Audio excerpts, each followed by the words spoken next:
Carlene Beshen. I am the organizing director, the grassroots organizing director for the Wisconsin Fair Maps Coalition. So I follow the lead of the grass tops organizations that are part of our coalition to guide the work of grassroots activists. That's what I do. What is Fair Maps Wisconsin trying to accomplish? Our long-term goal is to have a legislative fix to our very partisan problem. And a lot of people are confused by that because they say, isn't the legislature the problem? And the legislature is the problem when the legislature draws our maps. But the legislature also has to be the group, the body that creates and passes legislation to create a nonpartisan process for creating voting district maps. And so that's what we want in the long run.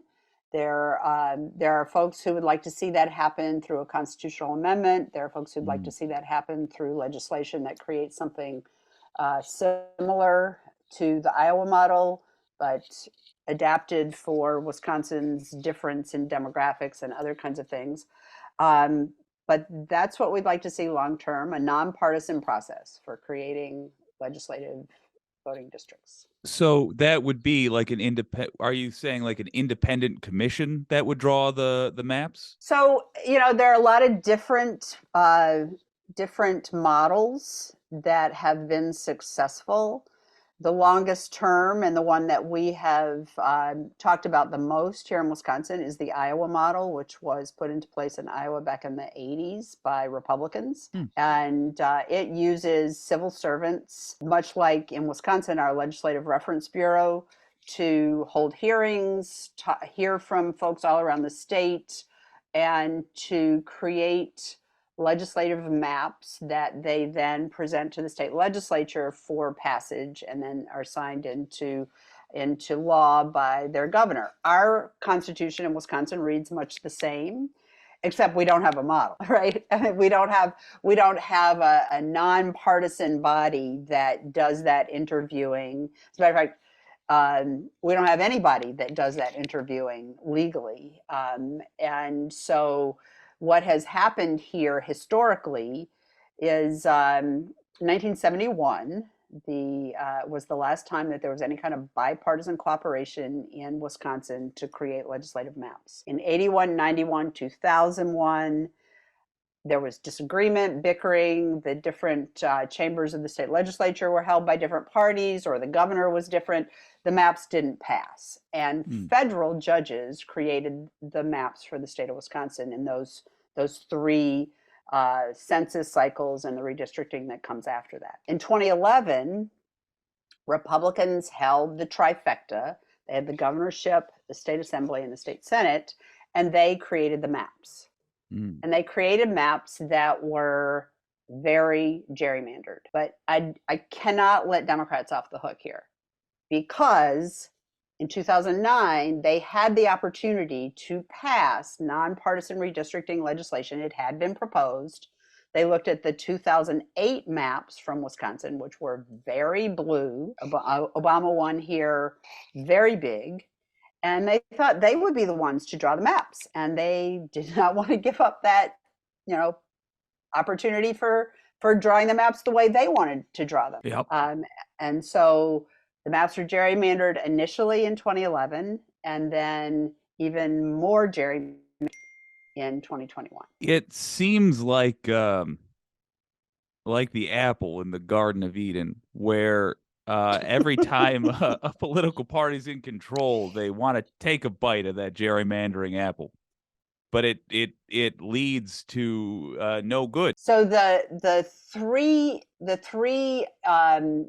states that have sort of the best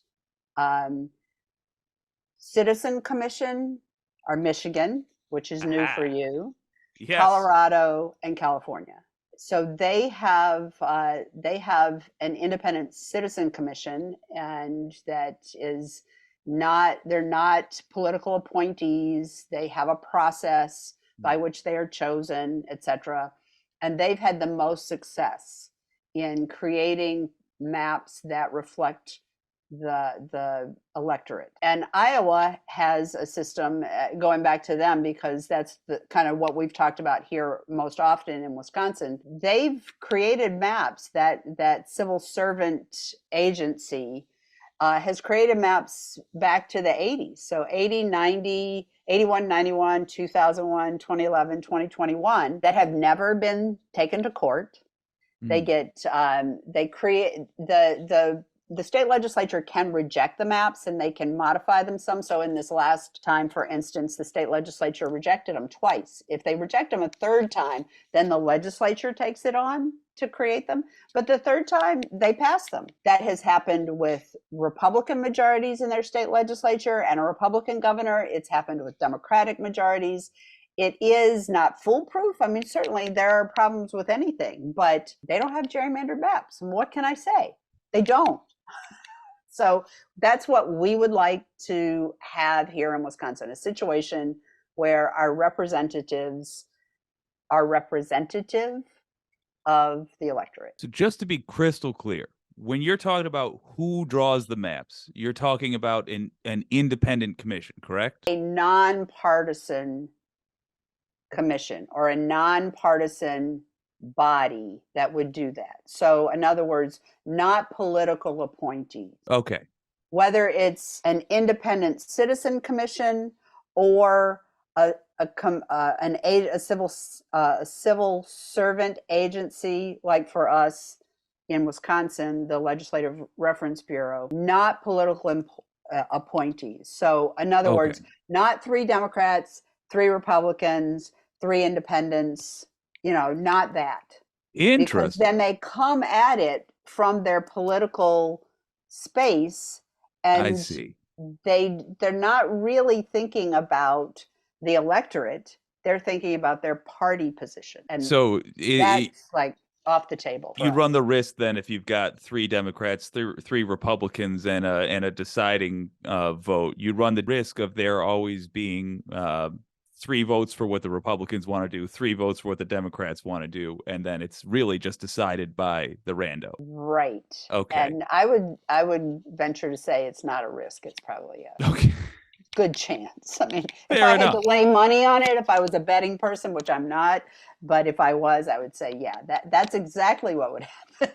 So what is a nonpartisan commission? Like how do you find somebody and say this person is nonpartisan? They don't have an alignment. Civil servants who are hired for their expertise and serve in like in our Legislative Reference Bureau, those people work in a nonpartisan way all the time because they're working for the state, and like they in particular do a lot of work for the state legislature, and they do a lot of work for both sides of the aisle, and they have to bring it, their trusted body by both sides of the aisle, because they're asked to do research on something. They do the research, they bring back what they found. In the case of independent citizen commissions, our People's Maps Commission might be a good example of that. It was there's a long story behind it, but the short story in how the commissioners were chosen is they applied. They were random people, not random, they were interested people who applied, and their applications were vetted by retired circuit court judges, and found, those judges had their short lists.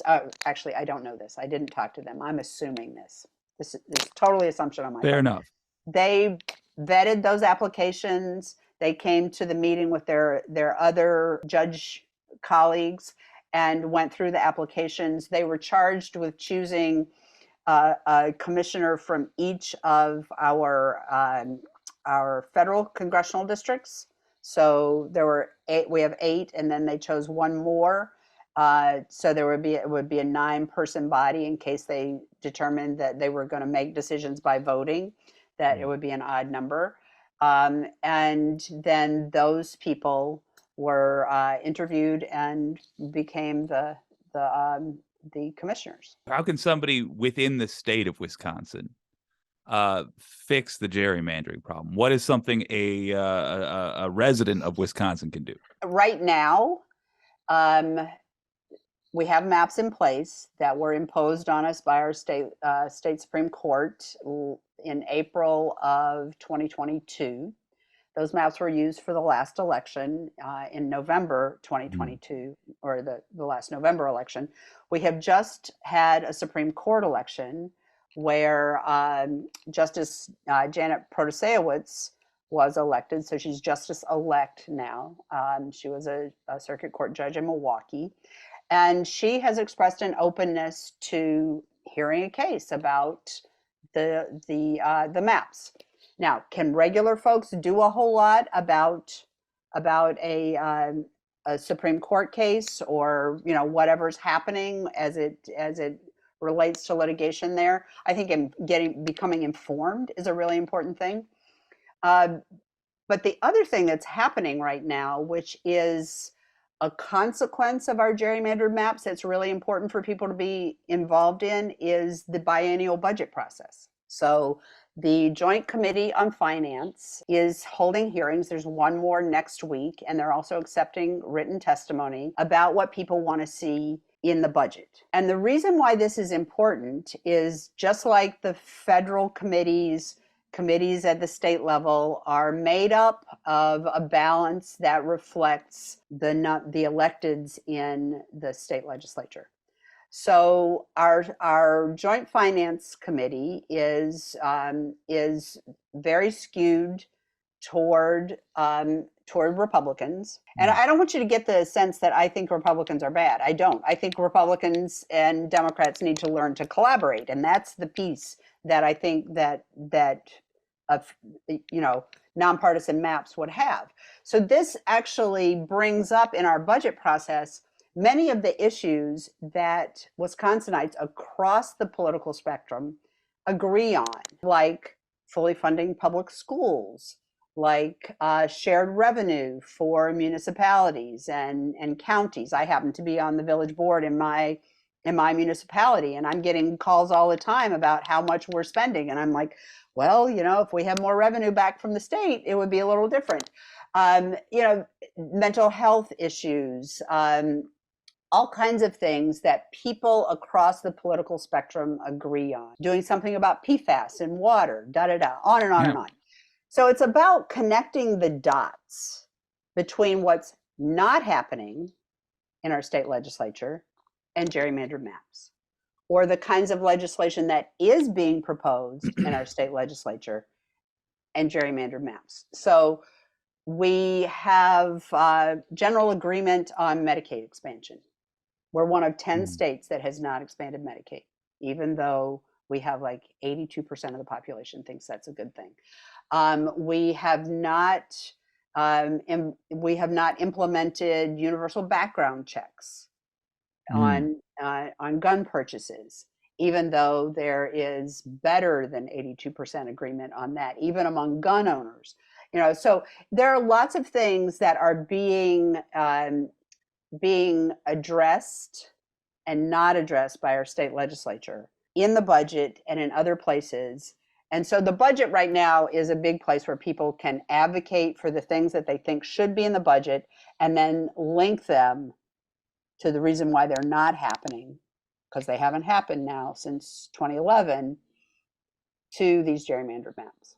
So when you're saying link them or advocate for them, what is it that an individual Wisconsinite can actually do? Are you saying write your representative, write your district representative? Are you saying... Great question. I'm saying submit testimony to the Joint Finance Committee. There's a way to do that, and I can send you all these links. Submit written testimony to the Joint Finance Committee. Send that testimony also to your own representative, and also send it to your local newspaper. Say, I sent this to the Joint Finance Committee, right? And this is what I think our community needs. Or especially if you're like me and an elected, this is what I sent. You talk to me all the time about these things. I'm advocating for us Yeah. at the state legislative level, and I would hope that they would respond. I'm going to tell you that I don't think they will, Ooh. because the maps are gerrymandered and they don't have to pay attention to me. So again and again, bringing it back to, we would have more functional, productive state government Mhm. if our maps were not so gerrymandered.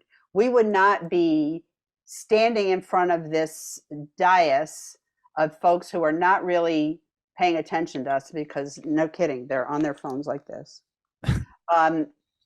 and not getting what we want if the maps were not so gerrymandered. How much of an effect would contacting your representative have? For example, like what is the thing that would be accomplished?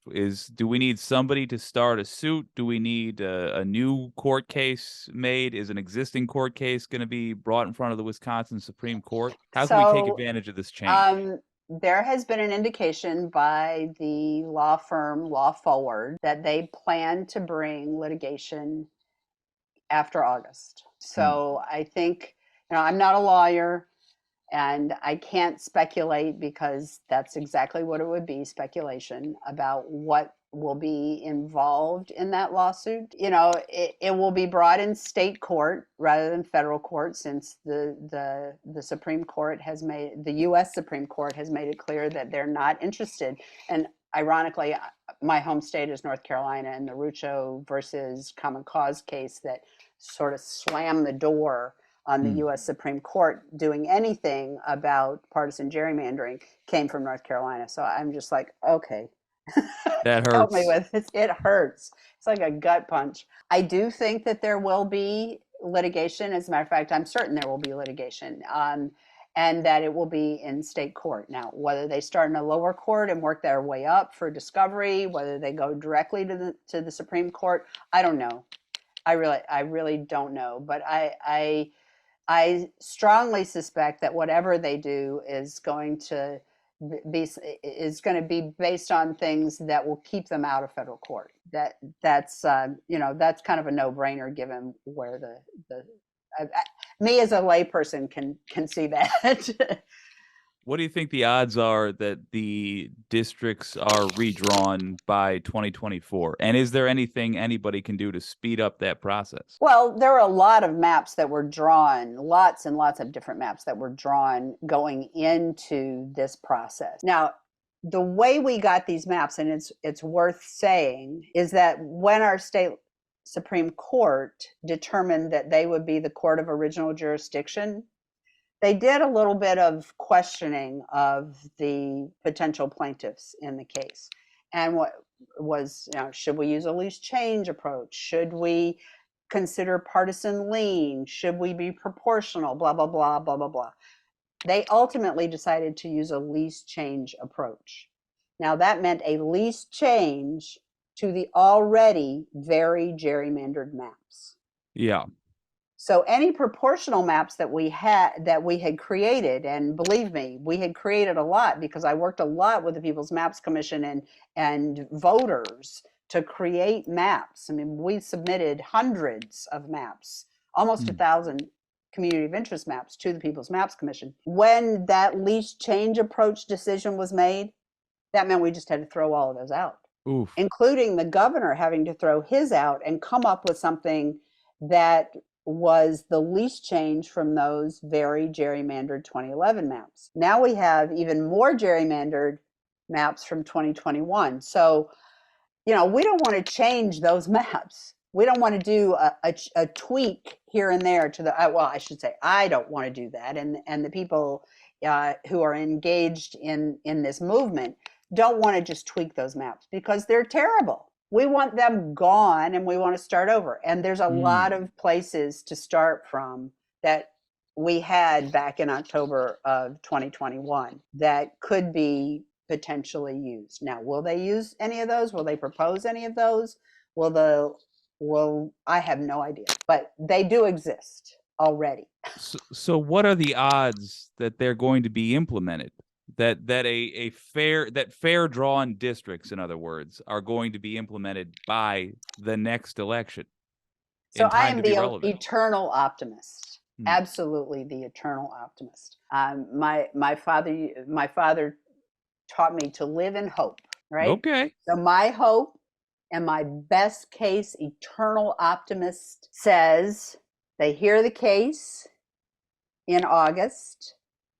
They do all of their finding. They being the Wisconsin Supreme Court. They do all their finding, Hmm. and they determine, yes, that these maps are unconstitutional and that we need different maps. And they either pick one of those that was already created back in October 2021, or they hire somebody to use all of this sophisticated, accessible software to create new maps.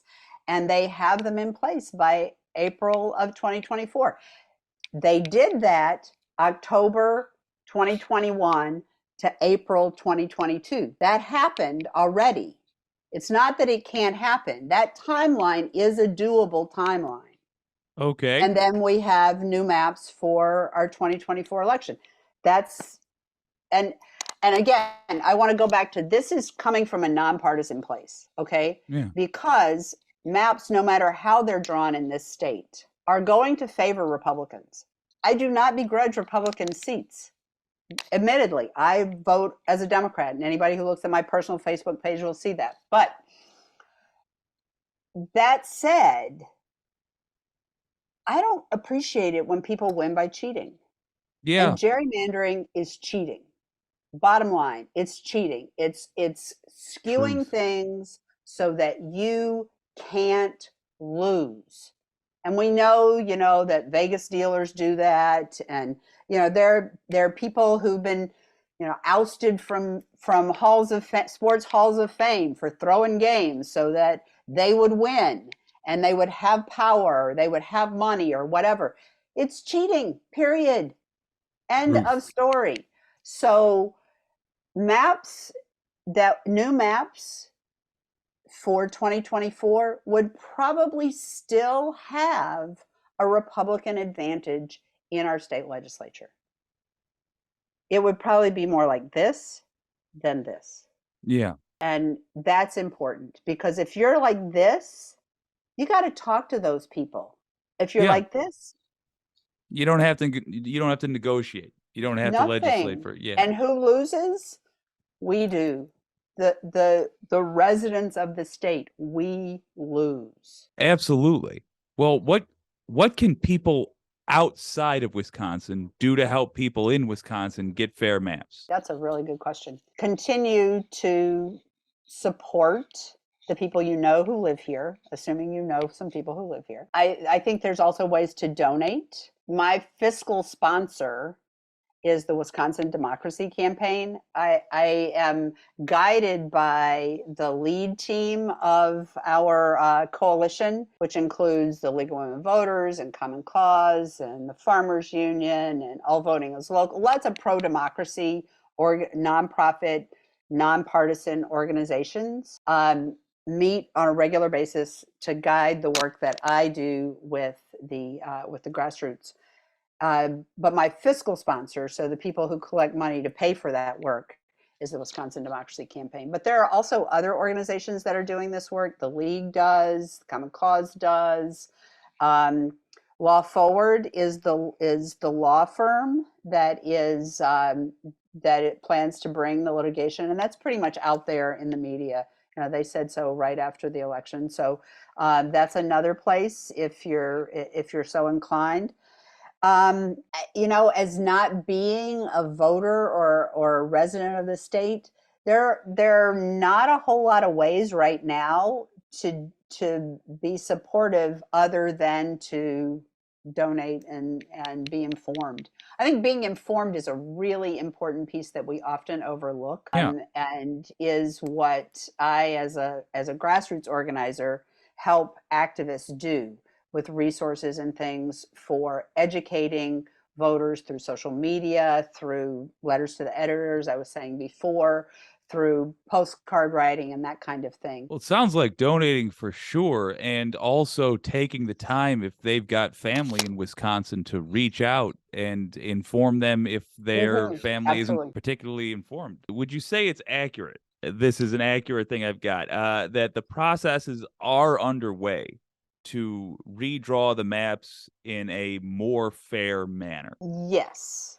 Okay. I would say that the litigation is a very real next step.